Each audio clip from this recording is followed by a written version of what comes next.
The 1960s, for many kids, was a dangerous time, not just from threats of war or political upheaval, but from everyday life. Even in the front, small babies often sat in seats that hooked over the bench seat, with no real straps holding them in. Cars back then weren't designed with kids' safety in mind. Be off the jump, man. I can't imagine getting into a car without a seatbelt. I just feel so anxious already. Why am I watching this video? If you grew up in the 60s, if any of you guys did more than one of these things watching this video right now and you're still here, oh my days, how you guys survived is crazy to me, man. 13 dangers kids totally ignored in the 1960s. Gosh, guys, every time I go back to the 1960s, it literally feels like a whole different world. Like, not even just in the sense of what was going on, like, politically during the time, but just the norms and everything. I wonder how much this is going to make me squirm, man, because 70s dangers was already kind of taking me out. So I can imagine 60s. Speaking of which, guys, I'm doing some bonus content on the Patreon for those guys that aren't aware, posting new movie reactions, album reviews, and sitcom reviews every week. Is currently watching All in the Family, around 50 plus exclusive bits of content on there at the moment. So if you guys are interested in getting that extra dose of nostalgia, as well as gender perspective on a lot of these classics that I'm showing you guys on the screen, and I'll definitely recommend checking out the Patreon, linked in the description below. Of course, it'll be great to support the channel, guys, if you love my content. And as well, guys, don't forget to subscribe to the channel if you guys are new here. That'll do me a big favor. We're almost at 50k, and of course, don't forget to like the video as well, so I know you guys want to see more, and let me know what other things you would like for me to check out. But with that being said, guys, you know the drill. Let's get straight into this video. Let's go. Yeah, guys, just off the jump, I might have to blur quite a few of these because I'm already in jail when it comes to YouTube and showing certain things. So yeah, YouTube's getting a lot more sensitive these days, man. The 1960s, for many kids, was a dangerous time, not just from threats of war or political upheaval, but from everyday life. Kids lived in a world where safety was often overlooked, and common sense was expected. That was often easier said than done, especially for adventurous children. So let's take a look back at the dangers kids ignored in the 1960s. Okay. That's the introduction, man. In the 1960s, kids often rode in cars without any real safety precautions. Children were accustomed to roaming freely in the back seat, or even in the front. Small babies often sat in seats that hooked over the bench seat, with no real straps holding them in. Cars back then weren't designed with kids' safety in mind, so no one thought twice about letting them sit between the adults or move around the car while it was moving. Crazy. Remember taking a nap under the back window? It was a different time in car safety for sure, but those classic 1960s family cars still hold some of the best memories. That is wild. Yeah, guys, already off the jump, man. I can't imagine getting into a car without a seatbelt. I just feel so anxious. But obviously, I can imagine at this time it just wasn't a thing. So nobody's really thinking about, like, you don't worry about the things you don't know about, right? Right? Isn't that just how it works? You know what I'm saying? So it's like, obviously, I'm gonna be anxious because I'm expecting it. But yeah, just to see, I'm just thinking of, imagine you're going on the highway or something, and then you just have to stop suddenly. Like, that's just. That's dangerous, though. Kids in the 60s had a diet full of sugar, and no one seemed too worried about it. Breakfast often included sugary cereals like Sugar Crisp or Sugar Pops, and snacks like Ding Dongs and Marshmallow Fluff. Soda was also a common drink, with many kids gulping down bottles of sugary pop throughout the day. Sugar was even packed into that metal lunchbox for school, with sugary treats like a pudding snack pack to go along with your bologna sandwich. Back then, there were no real guidelines for limiting sugar, so we ate lots of sweet treats. Rediscover your past by digitizing your family's. I feel for everyone in this period that probably now have some sort of type 2 diabetes. Like, it's just wow. Like, I can imagine sugar was a big deal, especially like oral hygiene and stuff, like the impact that can have on your like teeth and stuff like that, and so many, like, just on your health. Man, like, yeah. I mean, this title says dangers ignored, but realistically, at the same time, you didn't really know it was a danger, right? toys in the 1960s are far from the ones offered today, and they came packed with a lot more risk. Lawn darts, for example, were sharp projectiles that could cause serious injuries, yet kids would still hurl them into the air and try to dodge them. I'm sure that went on into the 70s as well. For your head, and if it didn't give you a sore neck, then it probably left you with a headache. Other toys like the Thing Maker involved heating up plastic to make molds that could easily burn you, while the Six-Finger toy shot small projectiles, putting kids at risk for losing an eye. All of these toys posed a risk, but for a kid, they were a fun time. Yeah, I've seen some of those toys, man. In the 60s, homes and schools were full of lead paint and asbestos. But at that time, people didn't know how dangerous these materials were.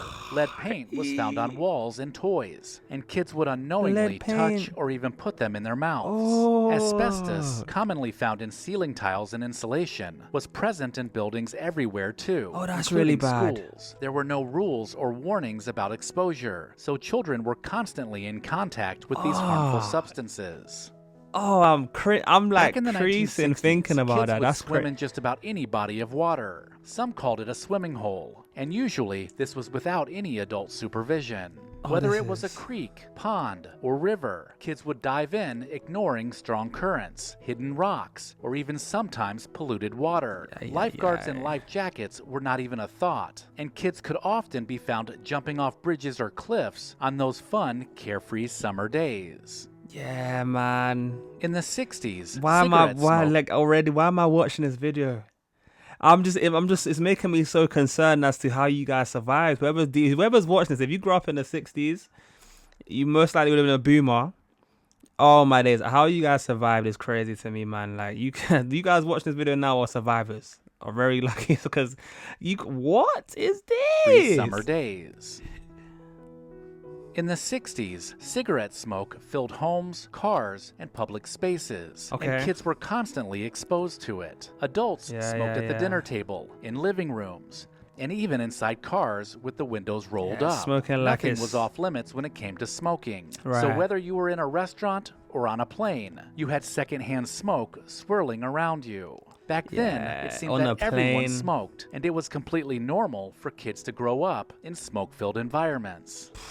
Yeah, I literally can't imagine that today. Obviously, from what I'm aware, I'm sure this carried on into the 70s and even the early 80s before things started to change a bit. But yeah, just to imagine smoking on a plane, like how careful you got to be when you go on a plane. You can't even carry certain substances into the airport, let alone smoke on the plane. And on top of that, like, just, being so comfortable smoking everywhere, such a norm.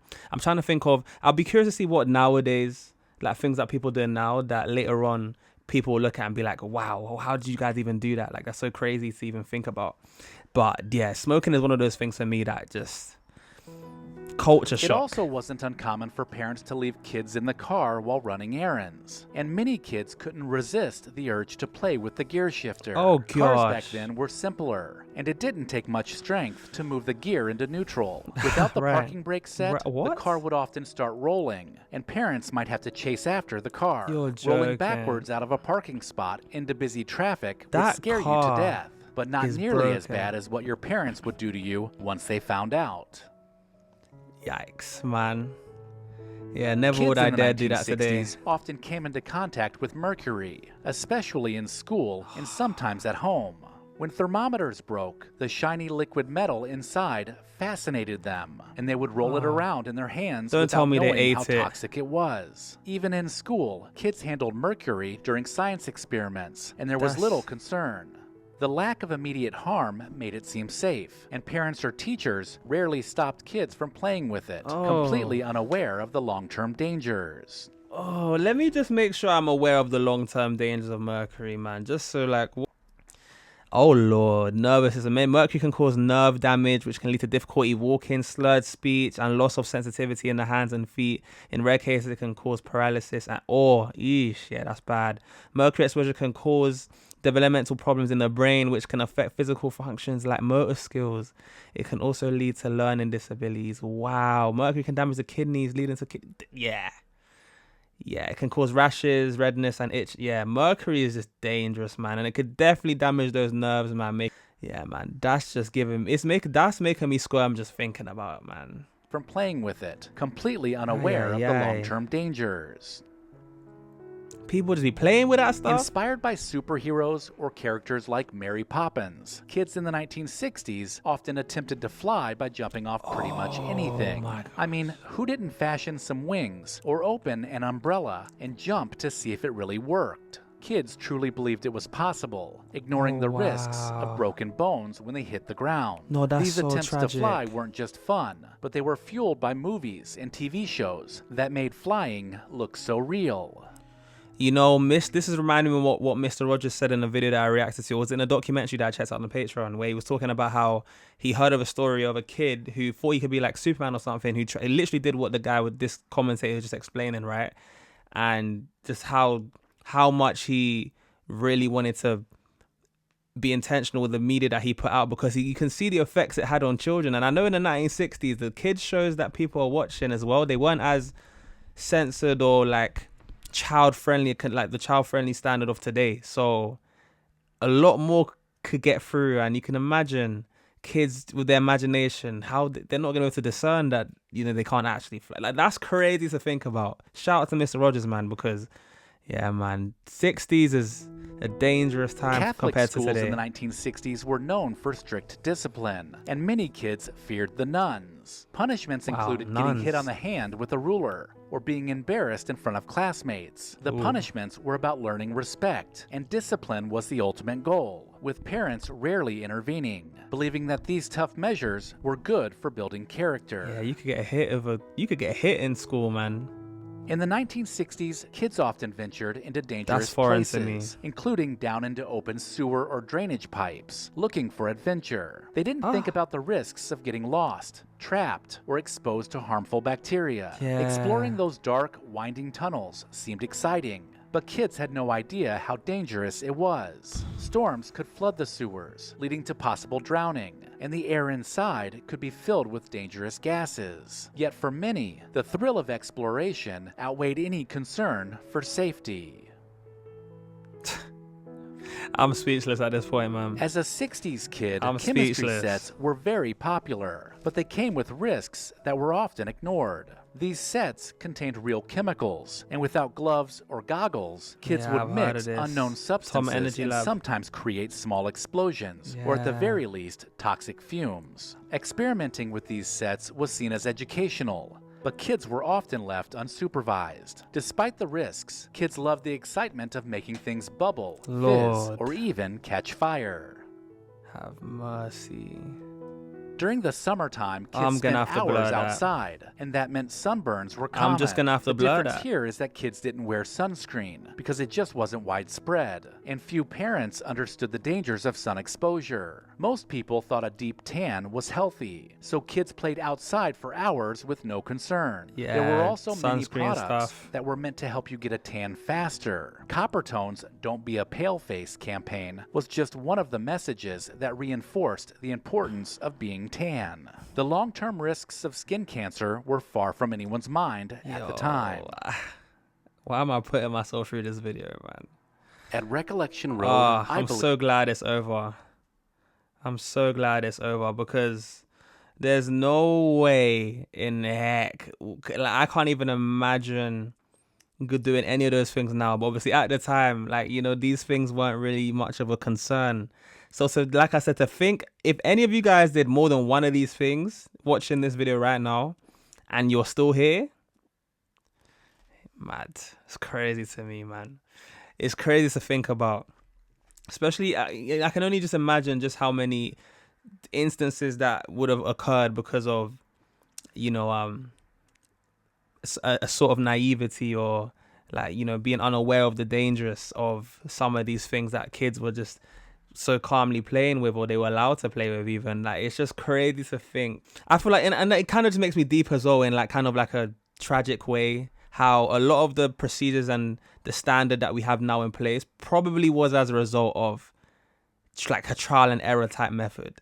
I can't even imagine how we have some of the censorship or the restrictions we have now, and what it would have had to take to get to that point. Look, you guys let me know if you can share some insight into that. Look, let me know if you can relate to any of these things here. Does this remind you of your childhood, for those of you guys that potentially grew up in the 60s, or maybe you grew up in a different time period and you can relate to some of these things? Like, I'd love to know, for you guys watching, how this one affected you. What memories did this bring back, if any? And how true were these dangers? Do you agree with a lot of them that were shown in the video? Do you think there's some other dangers that weren't put in this video that you guys think will definitely should have been added into this? And do you think that even some of the ones that were shown in this, maybe they weren't really showing the whole picture? Maybe it was more dangerous than it may seem, or less dangerous. I don't know. You guys let me know how much you agree with this one. Of course, if you made this a point, comment down a orange heart so I know who my wrongs are, who made it to this point. Shout out to you guys that be watching through the end. You guys are big supporters for me, and I just want to let you guys know how much I appreciate every single one of you guys that are watching this video. Look, it'll do me a big favor if you can like the video before you head on out, especially if you made this far, and then you must have enjoyed it, right? I know it's easy to forget. And of course, guys, look, as always, look, I've got a playlist linked at the end of the video if you want to see more of these kinds of videos. With that being said, I've been your boy JayFlex, and I'll see you guys in the next one. Peace.